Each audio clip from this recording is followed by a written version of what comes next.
Gentlemen, and I use the term advisedly, be seated.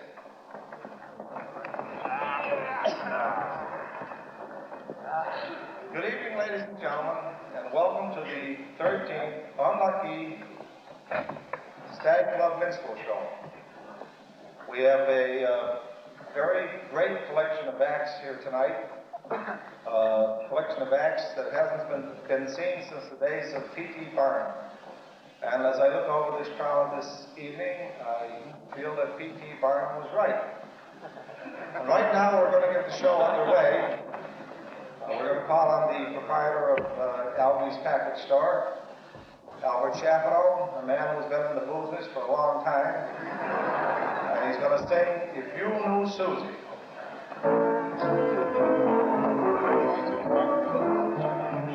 I once had a sweetie known as Susie.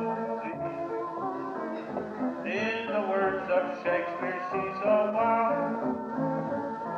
And though all of you may know her too, I'd like to shout right now. If you knew Susie like I know Susie, oh, what a gal. There's none so classy as this fair lassie.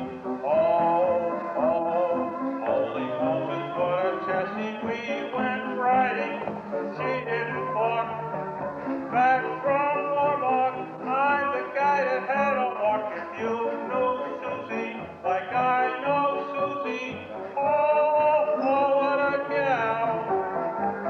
If you knew Susie like I know Susie, oh, what a gal.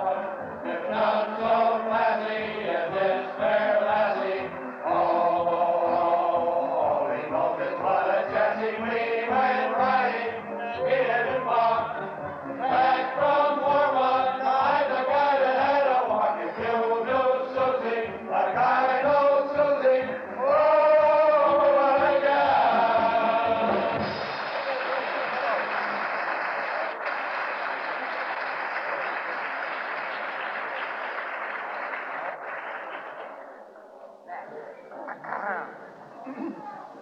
Hey, Luke, you know Virginia Flynn, don't you? Virginia Flynn? Yes, I know her very well. Bill? Well, she was in the kitchen the other day, and she was cooking up a little stuff, and young Freddie walked in with a bag tore out of his pants. He said, well, you go into the other room, and you take those pants off and mend them, see? Oh, you better say something. A little while later, why, she walked in, she didn't hear much noise there, so she walked in and she looked and she saw the pants on the bed.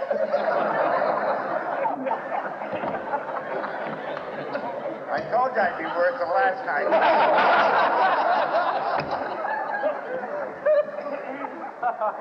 So she said, the cellar door was open. She said, young man, are you running around with any pants on downstairs? What did he say, Bill? He said, I got my pants on. This is Buck Sullivan looking at the meter.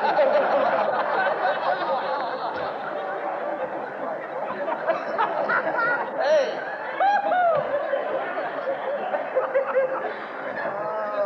Tambourine's under the chair.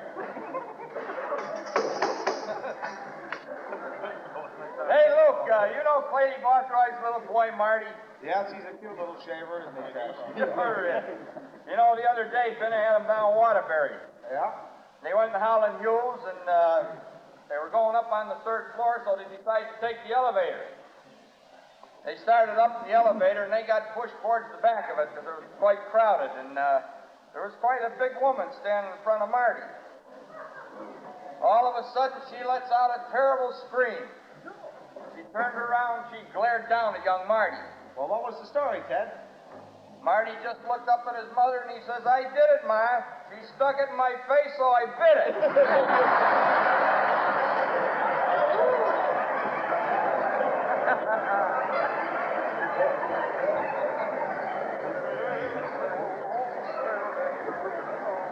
Same act as last night.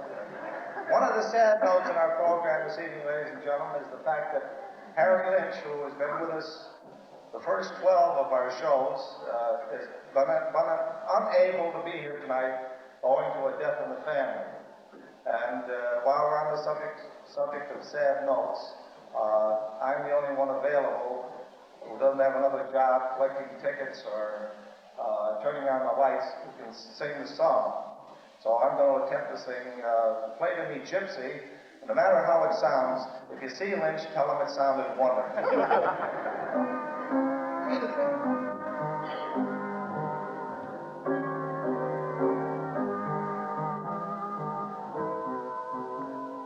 There's an old serenade that only gypsies know,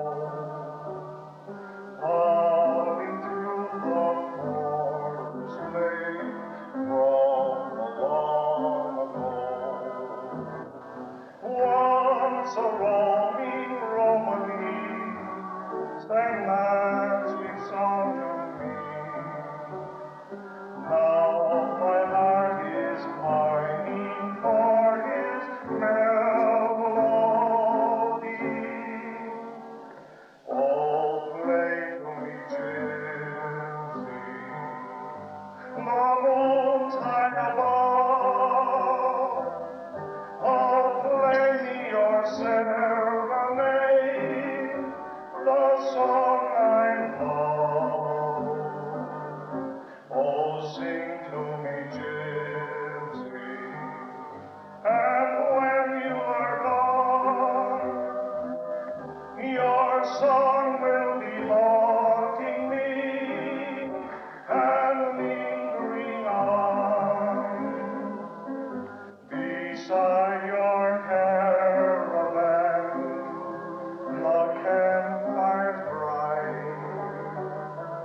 I'll be your vagabond just for tonight. Oh, play to me, gypsy, the moon's high above. Oh, play me your serenade, the song I love. Oh, play to me, gypsy, the moon's high above. Oh, play me your serenade, the song I love. Oh, sing to me, gypsy, and when you are gone, your song will be haunting me and lingering on beside your caravan, the campfire bright. I'll be your vagabond just for tonight. Oh, play to me, gypsy, the moon's high above. Oh, play me your serenade, the song I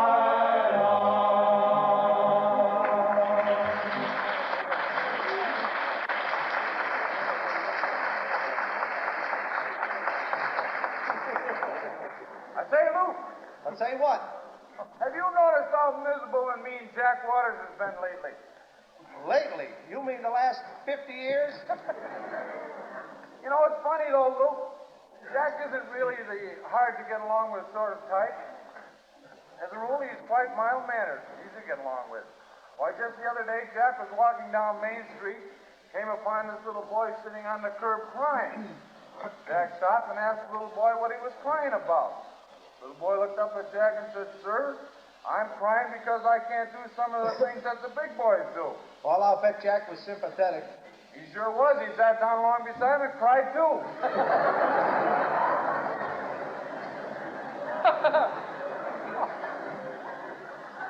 Hey, Lou. Yes, Don? You know those two Whirly brothers belong to the German club down there? Oh, you mean Willie and Alfred? Yes, I know. Don. Them's the fellers. Well, it seems they're down in Florida here several years ago, and they bought a pig that they're going to bring back to raise. Well, that's against the law to transport livestock across the state lines, isn't it? Well, that's the sure truth. Saw these two cops standing at the Georgia state line, so Bill's driving. He says, Al, he says, throw your coat on that pig and the dark glasses and put my hat on his head. They'll never recognize him. So they get up there and the cop says, what's your name? Bill Worley? Says the fellow in the back, what's your name? I'm his brother Al. Says, what's your name? Oink. He says, go ahead. You don't mean to tell me they got away with that, Don? Boy, they sure did, but then the cop looks at the other one and he says, boy, that Unc Whirly's a homely-looking fella. Ladies and gentlemen, a singer who's been with us for many years, the Bard of Lower Center Street, Archie Grano, will sing Yes, Yes, in Your Eyes.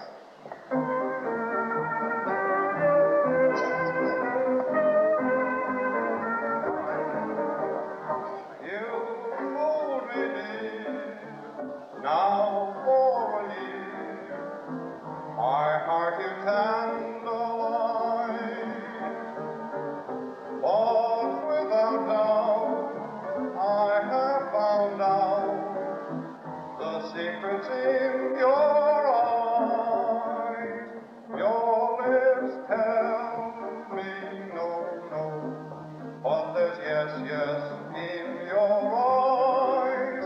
I've been missing your kissing just because I wasn't wise. I'll stop my scheming and dreaming, 'cause I realize your lips tell me no, no, but there's yes, yes in your eyes. Your lips tell me no, no, but there's yes, yes in your eyes. I've been missing your kissing just because I wasn't wise. I'll stop my scheming and dreaming, 'cause I realize your lips tell me no, no, but there's yes, yes in your eyes.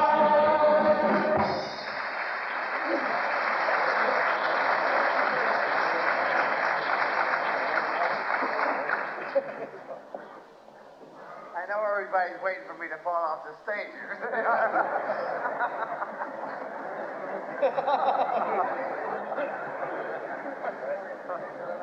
In fact, they're making book at it, Lou. Don't fall in the face fiddle. We had an awful time getting you out last year. Say, you heard about Jack Shearer being awfully sick, didn't you, Luke? Yeah, I knew Jack was in poor health. So Doc White says to him, he says, if it wasn't for your strong constitution, you probably would have died. Jack has a strong constitution, huh? What did he say to Doc? Well, he said this.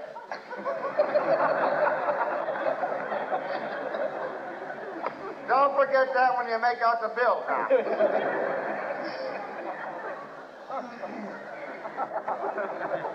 Try again tomorrow night, Billy. Hope, you know, time really goes by. It does, Ted, But fast. but very fast.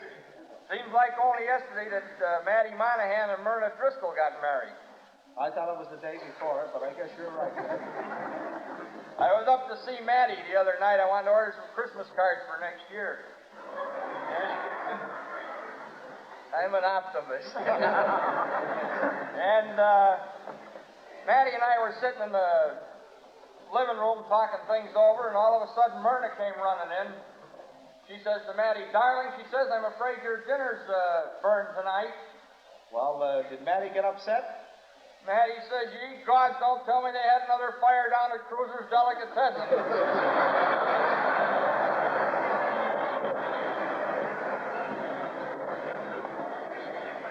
And now, ladies and gentlemen, if you can stand it, the high voltage band from the Connecticut Power Company, our own Robert McCory, will sing the Chicken Song. I ain't gonna take that sentence down. Cock-a-doodle-doo, that some old hen, she lays eggs the best she can, sometimes 9 and sometimes 10. Cock-a-doodle-doo, that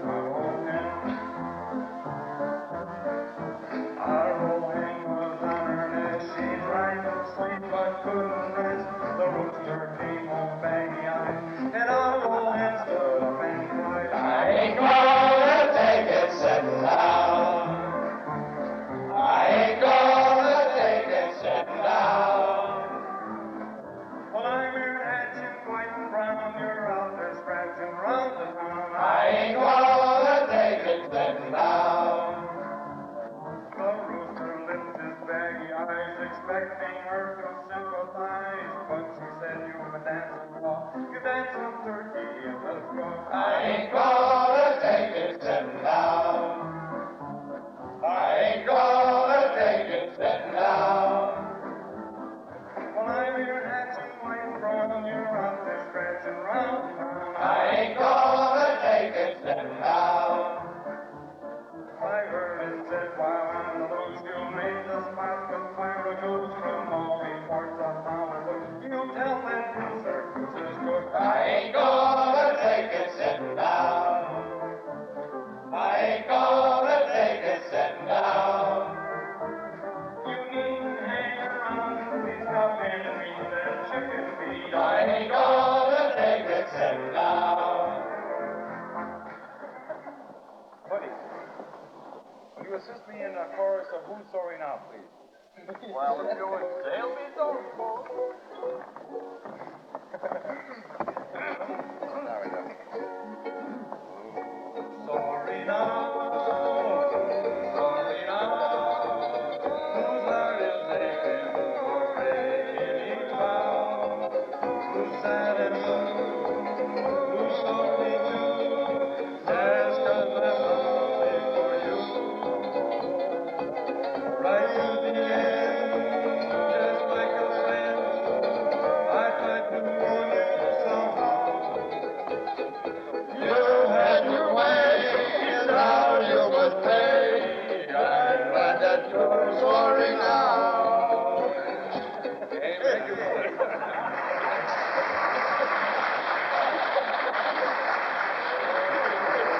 Hey, Wyatt!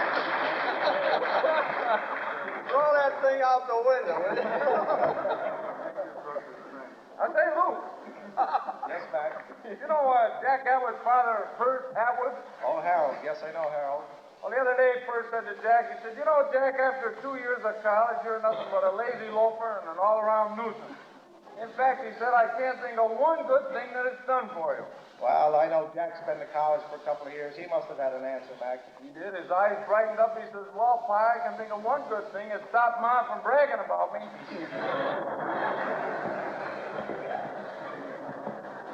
Say, Luke, Yes, Don?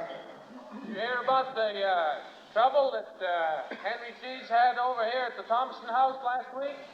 Not again, Don. Yeah.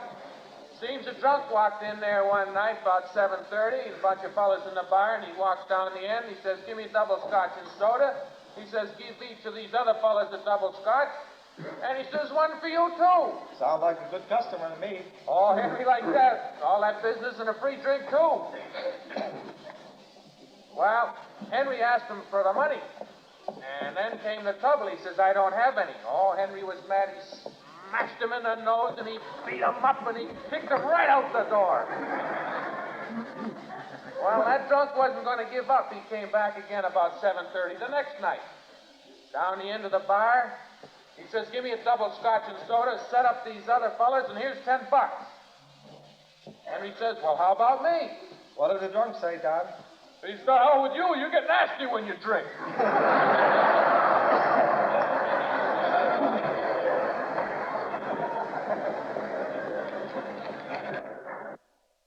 Reminds me of a story. See, there was a fellow named Tony. Tony had been married for something like 10 or 15 years, and then one day, grief came to his household. His wife died. Tony was very much upset. He was inconsolable. He was grief-stricken, and nobody could seem to do much with him. So they had the funeral. They went to the cemetery, and on the way back, Tony was still crying. There was nothing they could do with him. Finally, his friend says to him, he said, Tony, he says, don't feel so bad. He says, another 6 months, he says, you're going to find a new bambina, everything's going to be all right. Tony says, it's 6 months. He says, what am I going to do tonight?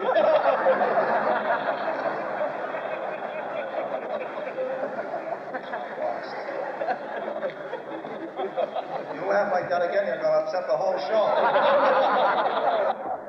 Ladies and gentlemen, the first citizen of the town of Thomaston, our hard-working first selectman, Charles Eggleston, will sing Almost Tomorrow.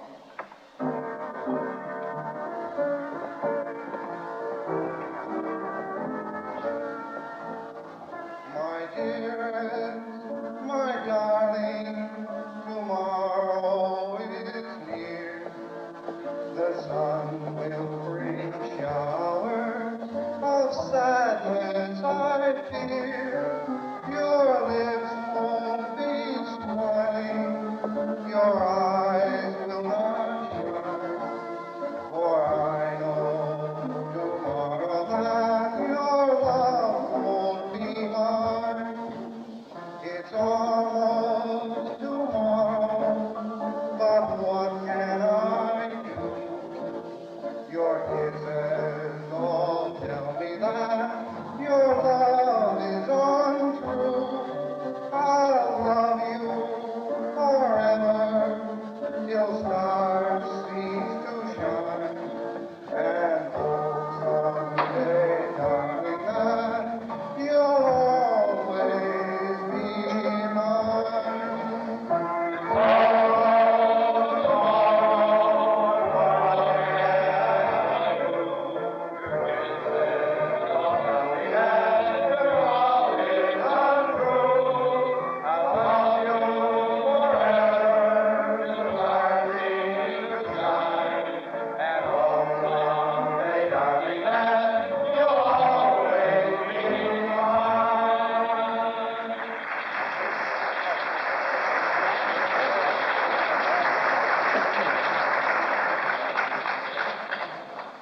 Hey, Luke, you know Danny Lyons, don't you? I know Danny very well.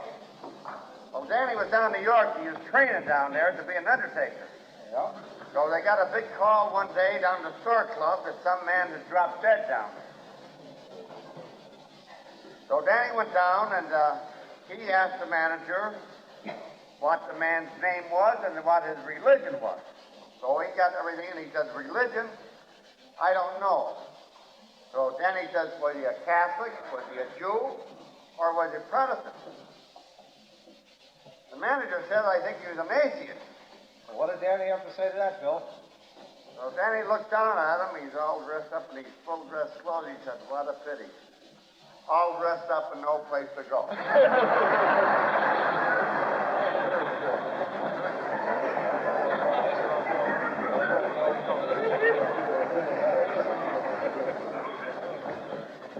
Say, Luke, I was up in Torrance's the other day when Mike Persino come in to buy his kid a pair of pants.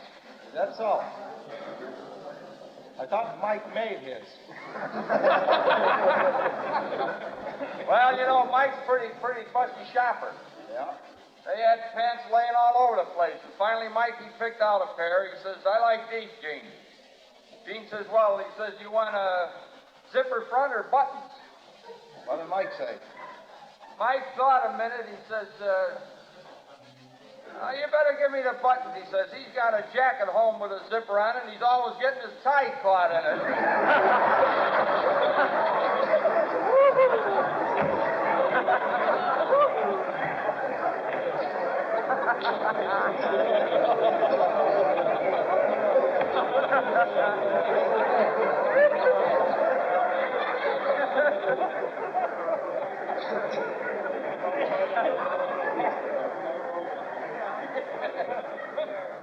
Well, after you pick yourselves up out of the aisle,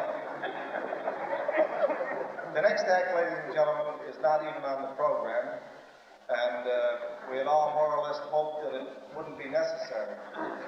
It's entitled The Mystery Act, and the only thing mysterious about it is why we permit it to go on the stage. But all in all, it's very entertaining. I mean, you can look up here and see the rest of us suffering instead of us looking down there and looking at you suffering. Henry Cheese and Walter Kloss in The Mystery Act.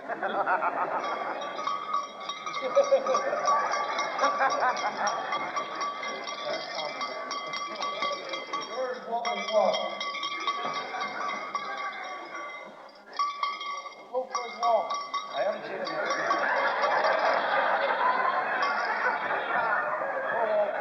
Hello, Henry. I didn't like the reception we got from our interlocutor last night. I don't like it tonight. I particularly don't like one of our end men here tonight. And I think Well, you don't have to worry, Walter. There's probably 600 people that don't like you.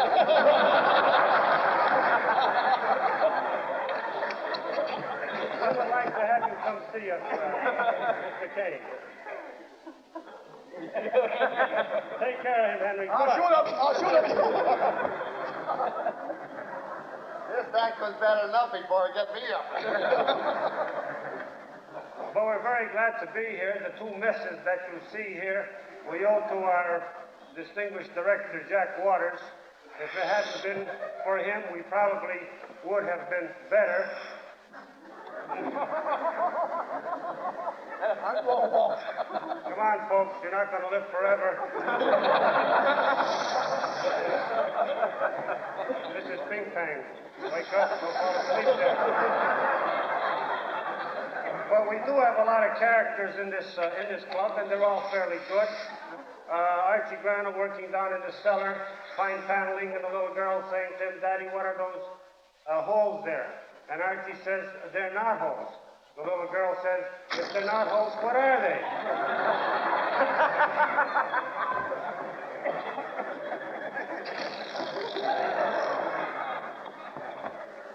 And Henry used to have waitresses in his restaurant, but he doesn't anymore. One of them went over there one day and was working, and a customer came in and said to her, Madam, do you have frog's legs? And the waitress said, no, sir, I always walk this way.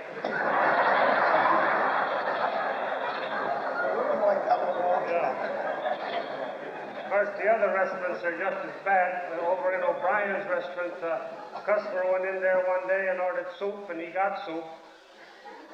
And he finally says to the waitress, what kind of soup is this? And the waitress said, it's bean soup.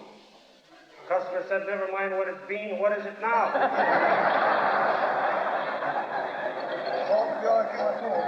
Okay, we'll give him a two.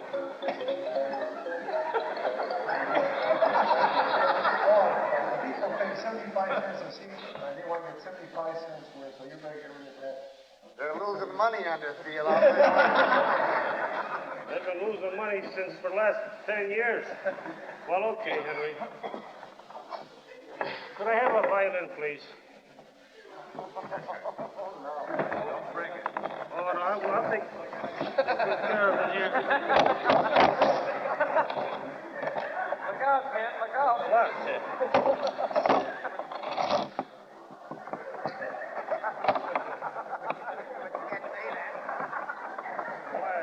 Let me tune up this. I don't think this thing here is off. Well, I don't need it anyhow. We'll just take it. Next part of it, put it in your pocket. We'll put it together next time.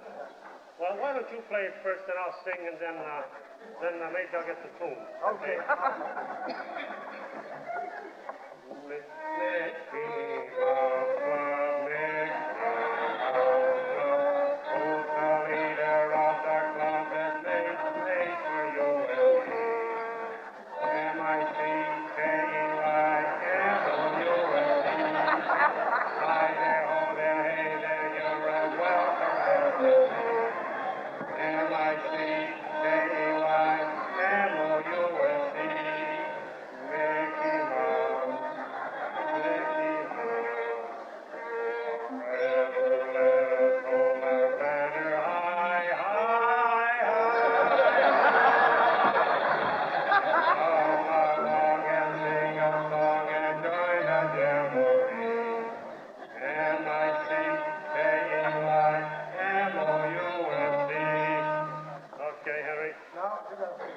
If anybody would like to sing,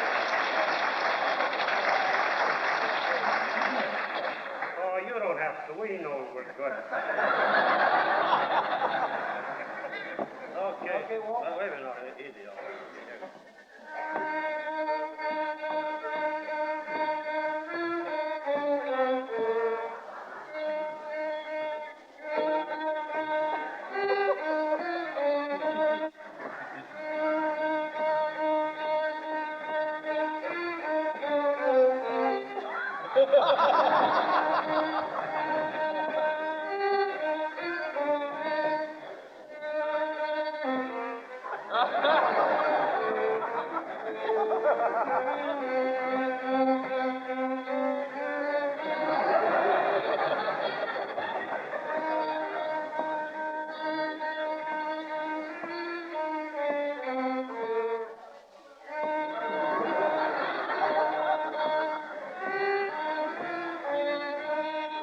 Now everybody sing. Everybody, let's go. Oh, the leader of the club that's big for you and me. M-I-C-K-E-Y-M-O-U-S-E.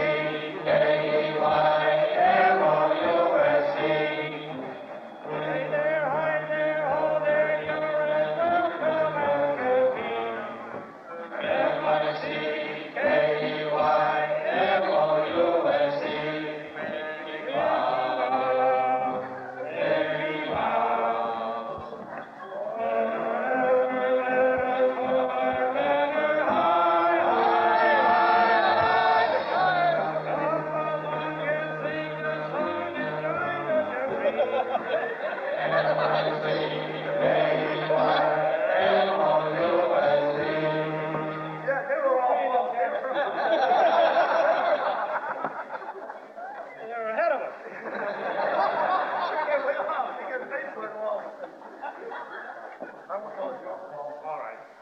to quit, but I guess you people want to say it. Tommy, on the other hand, once the wife gets in, and he asked Roger Dennis, I want some of that chicken pot pie. So Roger went into the kitchen and got the, what's that? Okay, so, Roger Dennis went into the kitchen and got the chicken pot pie for Tommy money. So Tommy started eating. He says to Roger, hey Roger, where's the chicken? And Roger Dennis. Oh boy, here's really a punchline. Roger said to Tommy, you expect to find dogs in the dog biscuit?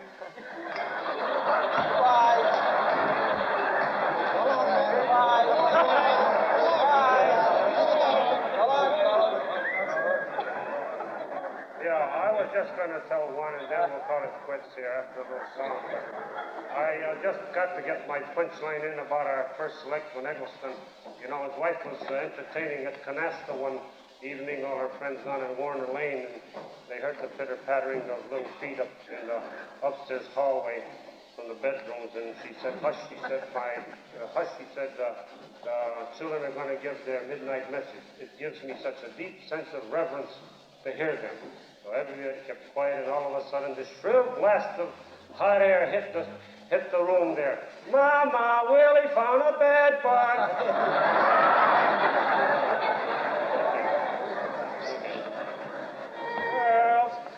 Girls call him Cat's Whisker, for him they call. They're crazy, just crazy about his style. He's got the nose so me so long, and that's the reason why they want him so. They're crazy, just crazy about his style, and want him just all the while. He used to milk a cow. He used to run a plow. But he's a real cat.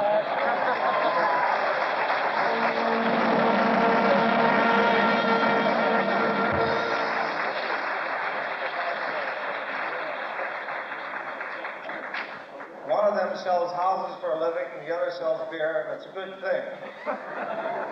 I'd hate to see either one of them go hungry.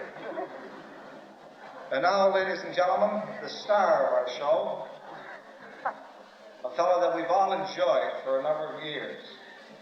In other You don't have to places, put that in past tense. for better or for worse, in sickness and in health, we present Billy Kane, the part of the East Side, We Don't Want Him, saying, somebody stole my gal. Or was it somebody stole my voice?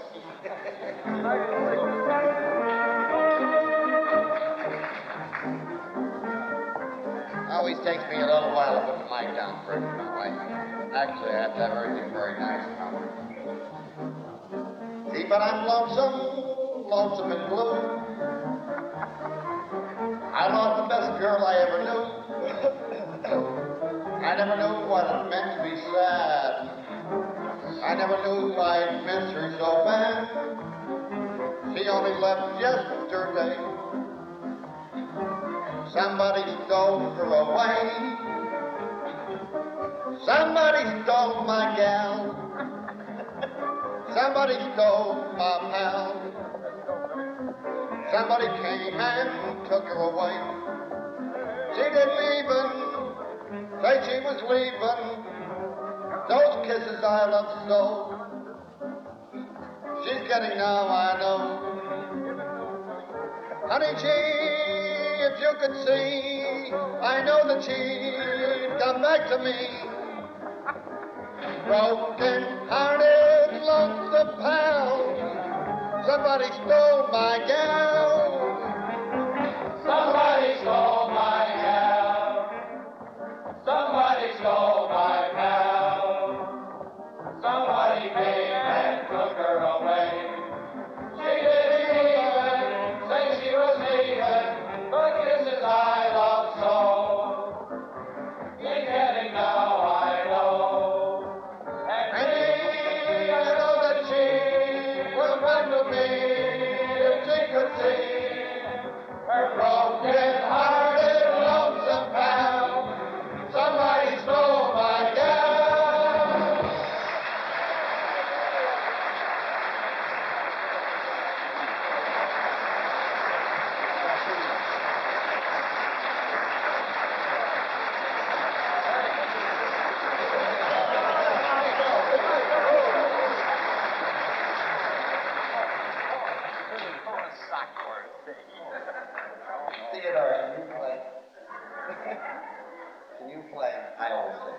that. I gave my fraternity pin to a code in Illinois. Let's start from scratch. And I gave my fraternity pin to a poet at Illinois. I met a married sister and a child. Why, the way the kid was crying just drove me wild. She looked at me. I said, what can it be? Maybe something sticking in. Something stuck in there's no doubt. For when she pulled it out, it was my own fraternity pin.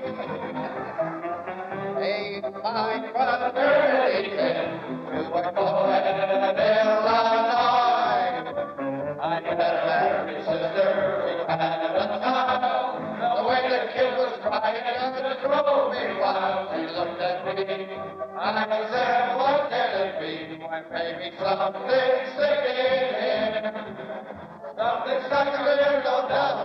For when she pulled it out, it was my own fraternity pin.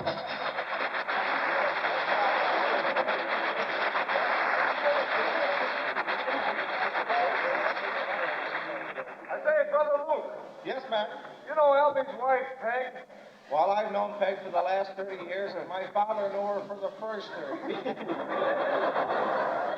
Well, the other morning at breakfast, while having her 10th cup of coffee, she was deliberating on whether to watch TV, get dressed, or do a little housework. When all of a sudden she heard Merle Gilbert, the garbage man, out back. Peg made a wild dash for the back door, her hair in pin curlers, her face unwashed and her bathrobe askew, and said, Merle, am I too late for the garbage? What did Merle say, Mac? Merle said, hell no, Peg, jump right in.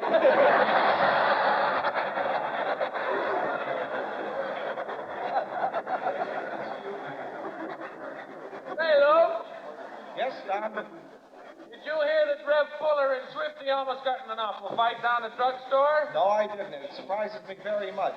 Oh, boy. Rev got down there and he said, Swifty, what did you say to my wife? She's sure mad. She sent me down here to beat you up. Well, what happened, Don?